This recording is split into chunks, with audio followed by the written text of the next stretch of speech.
그 강제종료 그 PPT를 조작한 거는 사실은 어마어마한 일인 것 같아요. 그러니까 검사가 증거를 스스로 조작을 해낸다라는 거잖아요. 근데 우리가 막 드라마에서 보던 비밀의 숲에 나오던 검사는 다 가짜였구나라는 생각을 하면서 정말 대한민국 검사들이 앉아서 그거 종이를 오리고 앉아 있었다고라는 어떤 놀라운 사실들을 좀 영화 속에서 알게 되는 것 같습니다. 저는 이 사건이 물론 이제 법정은 이제 대법원까지 가서 이제 선고 뭐 기각되지 않고 어쨌든 끝이 났지만 어쨌든 이게 진행되는 사건인데 이거를 영화로 만들겠다라고 한 결심이 어떻게 굳혀졌을까가 굉장히 궁금하고요. 그리고 사실은 조국 전 장관이 당신에 대한 영화를 만들겠습니다라고 했을 때 흔쾌히 그래? 그럼 나도 나갈게 이러진 않았을 것 같다는 생각이 들어요. 어떤 설득의 과정이 좀 있었을지가 궁금합니다. 일단 이 영화의 기획은 제가 아니었고요. 작년 초에 이제 제작자들이 이 영화를 기획을 시작했고요. 그리고 제가 이제 여름에 이제 연락을 받았어요. 그러니까 조국 전 장관에 대한 영화 다큐멘터리를 만들려고 하는데 어떻게 생각해? 그 말은 할 생각이 있느냐 뭐 이런 얘기였고 저는 그 당시 제가 이렇게 소위 말하는 조국 사태를 쭉 팔로우 해왔던 사람이 아니에요. 아마 그냥 보통 일반인들이 왜 그러잖아요. 검찰하고 언론이 좀 되게 심하게 했어. 근데 조 전 장관한테도 문제가 있는 것 같아요. 이게 아주 보통의 사람들이 갖고 있는 인식 정도라고 생각을 해요. 그게 뭐가 잘못됐고 이걸 얘기할 수 있는 게 아니라 딱 갖게 되는 어떤 느낌이 저도 거기서 크게 다르지 않았어요. 그런데 이제 그 얘기를 듣고 이제 마침 그때 조국의 시간이라는 책이 나왔고 그 전에 이제 검찰개혁 관련된 백서는 이미 나왔었죠. 그래서 그런 책들을 이렇게 보면서 제가 새롭게 알게 된 그 정보에 대한 놀라움, 충격 이런 게 있었고요. 그리고 제가 더 다큐멘터리 감독으로서 더 주목을 했던 거는 거기에 직간접적으로 언급된 분들, 증인으로 참석하고 조사를 받았고 그랬던 조 전 장관의 지인일 수도 있고 전혀 모르는 제3자일 수도 있고요. 그 사람들이 겪었던 일들이 이렇게 그 너머에 있는 고통이 이렇게 보이더라고요.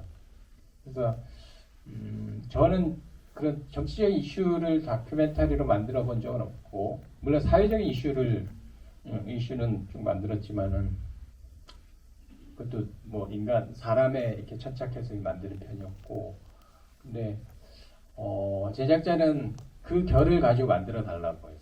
그 결을 가지고 만들어줬으면 좋겠다고 생각했기 때문에 저한테 연락을 했다고 그랬고 그러면은 그렇다면은 저는 할 수 있겠다.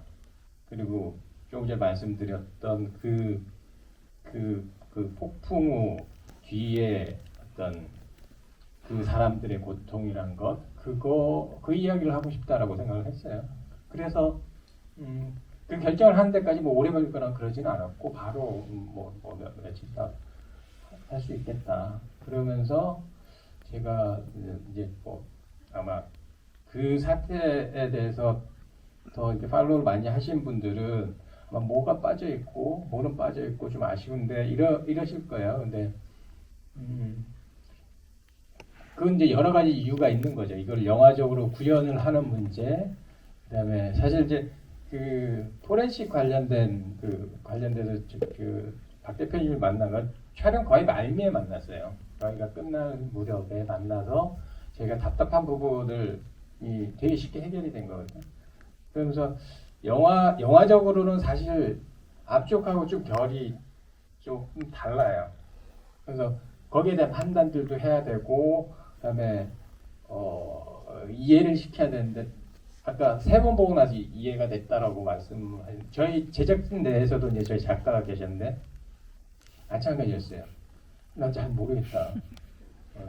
뭐 이런 얘기를 하고 그러니까 그런 것들 전반적으로 다 고려해서 이제 궁극적으로 저는 그렇게 사실 영화 상영회를 하면서 피드백들을 이렇게 봤는데 제가 제일 반가웠던 피드백이 뭐였냐면은 제 선배인데 그분 되게 진보적이세요. 진보적이신데 녹색당 당원이고 굉장히 진보적이고 강.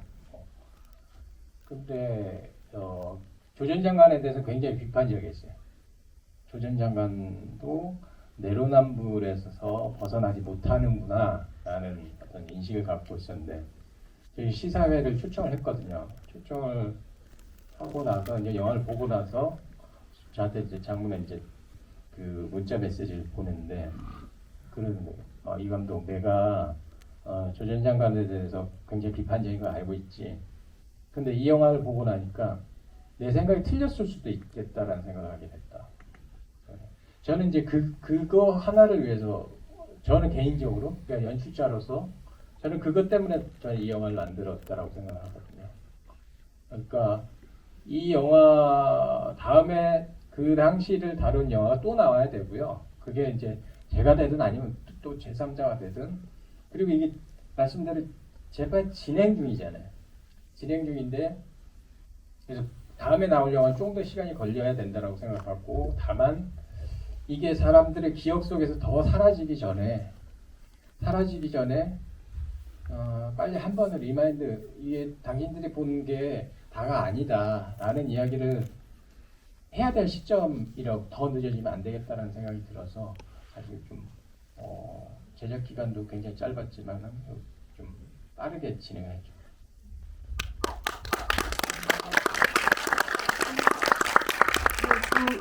저희 질문 부탁드리겠습니다.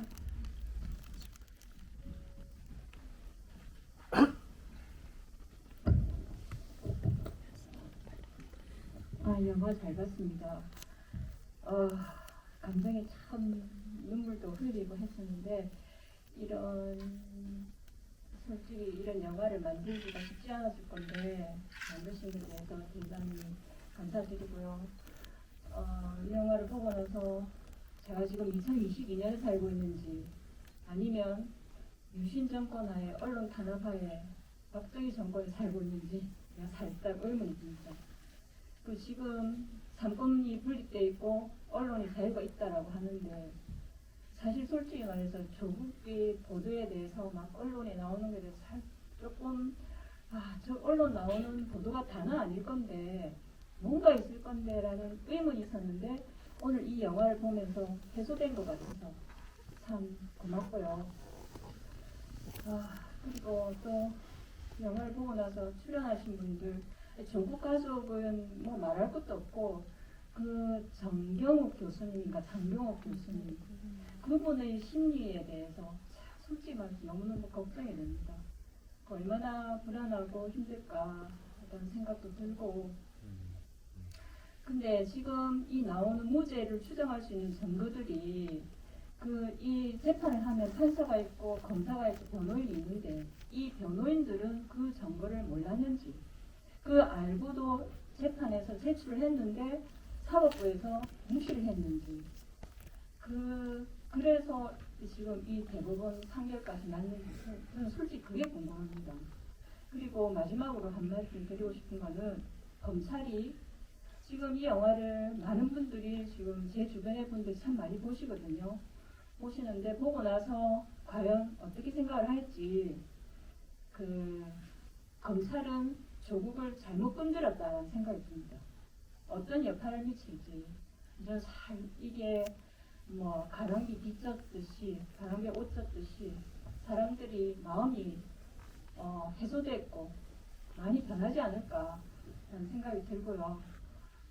그거에 제가 궁금합니다. 아까 말씀드린 것처럼 이런 무죄를 추정할 수 있는 증거들이 변호인들이 재판에서 얘기를 했는데 사법부가 무시를 했는지 안 그러면은 재판하는 과정에서는 그 변호인들이 몰랐는데 이 영화를 만들면서 드러난 건지 그게 궁금합니다.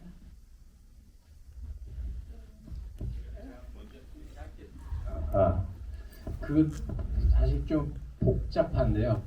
조금 더 심플하게는 아마 박 대표님이 말씀을 하실 거고, 그러니까 영화에 등장했던 빨간아재 씨의 말을 빌리자면은 재판 과정들을 쭉 다 봤기 때문에, 그러니까 그런 순간들이 되게 많았대요. 이제 뭔가 이렇게 뭔가 제시를 하면은 그것들을, 그러니까 그게 왜 그런지 모르겠는데, 예를 들면은 왜 그 영화에 나오지 않지만은 왜 장재혁 군이라고 그 친구, 조민 양의 친구가 그 세미나에 참석했네 안 했네를 가지고 언론에서 굉장히 시끄럽게 떠들었단 말이에요. 얘는 조민이 아니다 뭐 이런 얘기 하다가 그 장재혁 군 그 친구도 가서 아니다라고 했다가 나중에 그걸 번복을 한단 말이에요. 근데 재밌는 게 이걸 가지고 한참 실당해 버리고 그러다가 법정에서 나중에 이제 장재혁 군이 95% 이건 조민 양이 맞다라는 얘기를 했음에도 불구하고 법정에서 어떻게 되냐면요, 그걸 판단하지 않겠다라고 얘기를 해요. 그러니까 이런 식의, 그러니까 이해할 수 없는 어떤 태도들을 굉장히 많이 목격했다는 거죠. 그게 그러니까 그렇기 때문에 이거는 뭔가 이거는 어떤 의도가 있지 않나라고 의심할 수 있는 거라는 거죠. 그뭐 조금 전에 든 예외에도 그런 것들이 굉장히 많고, 변호사 부분은 아마 박 대표님이 좀 아실 거예요. 일단은 이게 아주 간략하게 말씀드리기는 되게 힘든 게, 정경진 교수 한 분한테 적용되어 있는 기소되어 있는 혐의가 10몇 가지인데 17가지인가 그런 정도 아주 방대하죠. 그 중에서 이제 크게 이제 나누자면은 뭐 펀드 관련이라고 부르고 또 입시 관련이라고 부르고 또 증거 관련 이렇게 말을 하는데, 아실지 모르겠습니다. 펀드 관련은 대부분 무죄가 나왔습니다. 기소됐던 혐의들이. 그러니까 사실은 펀드 관련이 아니거든요.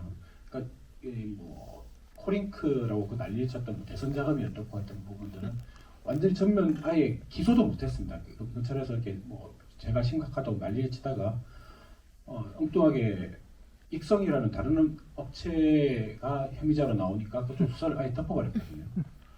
그리고 그러다가 이제 WFM이라는 다른 업체로 넘어갔다가 그쪽의 혐의로 일부 지금 이제 횡령죄, 뭐 그게 100몇십만 원씩 돈을 뭐 몇 달을 받았다고 그거 가지고 횡령죄로 지금 그랬는데 그것도 계속 1, 2, 30 다 무죄가 나왔고요.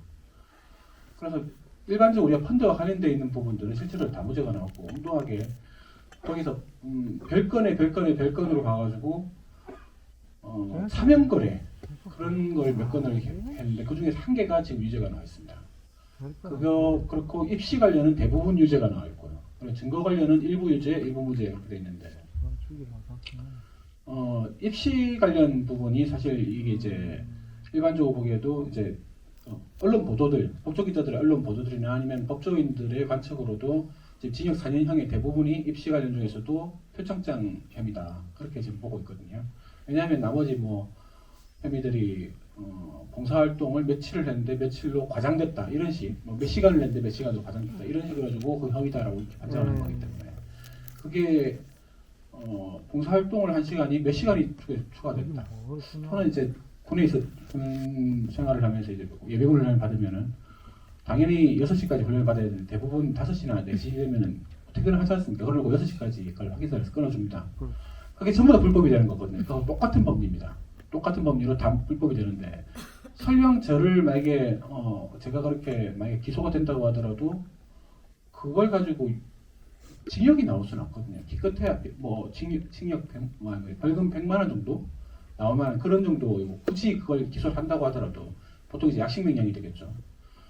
그런 것들이 뭐 7대 입시 비리라고 하는 게 나머지는 대부분 그거였고, 표창장이 사실 이제 유죄로 징역이 나올 수 있는 유일한 거였는데 그것도 4년이나 나온 전례가 없는 걸로 알고 있습니다. 그래서 이 부분이 사실 1심 초반부터 이렇게 되게 첨예했었는데, 그때 변호인들한테는 결정적인 약점이 뭐였냐면 검찰에서 증거를 안 줬던 거였습니다.